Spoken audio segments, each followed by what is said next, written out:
Let's get some reaction to what's been announced today with Mark Littlewood, who's the Director General of the Institute for Economic Affairs. Thank you for coming to talk to us. What do you make of it? I mean, there's a lot to take in, and obviously for people watching, it's going to impact them dramatically and lots to absorb. Oh yeah, it's. I mean, in some ways, it's quite a dramatic package. We're looking at £81 billion worth of cuts.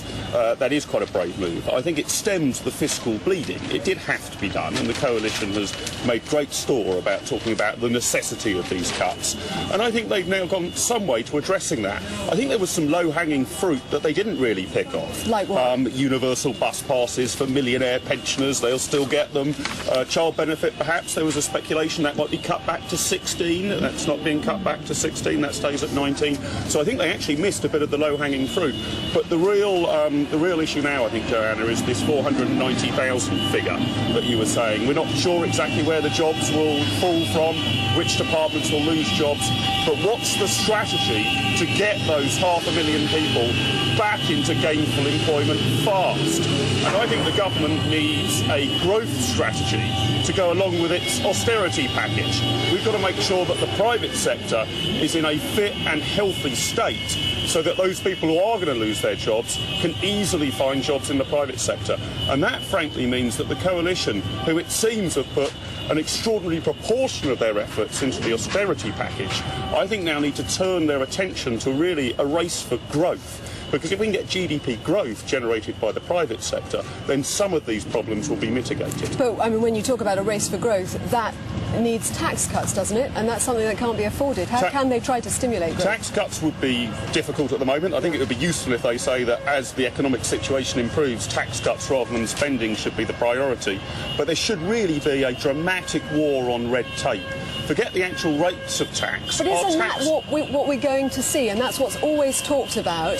But actually, does it deliver the sort of savings and free up the sort of resources that people hope it will do? Well, let me give you an example. I should just say, actually, I'm sure that viewers can hear the protest behind us. I hope they can still hear us. There's a lot of protests going on, and we'll see more and more of that in the weeks to come. Take our tax code. Forget the rates of tax. Our tax code is about 8,000 pages long. That's several times the length of War and Peace. Just complying with tax laws in this country cost businesses up to £20 billion. Forget the tax rates. And I think there really needs to be a very serious bonfire of red tape. We've got to make it easier for companies to recruit workers and retain workers. And one of the failures, I think, of the last administration wasn't just on overspending, it was on over-regulating. And I think the government now needs to turn its attention to make business easier in Britain. The private sector's going to have to pick up the slack here. 500,000 public sector jobs could go. Some of the estimates suggest maybe 500,000 private sector jobs could go if you're working in an area which is dependent upon public sector projects. If tax cuts aren't possible at the moment, then it's at least let's tackle red tape and the unbelievable levels of bureaucracy we have in the United Kingdom that actually make employing people a difficult task indeed. What about quantitative easing? It's something that the Governor of the Bank of England, Mervyn King, was talking about yesterday. I'm slightly sceptical about that. It may be necessary, but I'm sceptical that that's really what we need. I think what we really need is a rigorous supply-side strategy. All of the coalition's attention at the moment has been to sort of try and get the economy back into balance, try and deal with the fiscal situation. I think they've gone some way to doing that.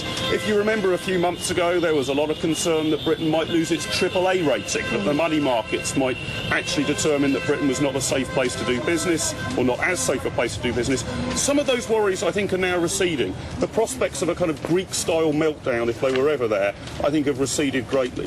The real challenge now is what are the government going to put in place to actually get up the growth predictions that have been predicted at perhaps 2%? What are we actually going to do to try and get that up towards 3 or 4%?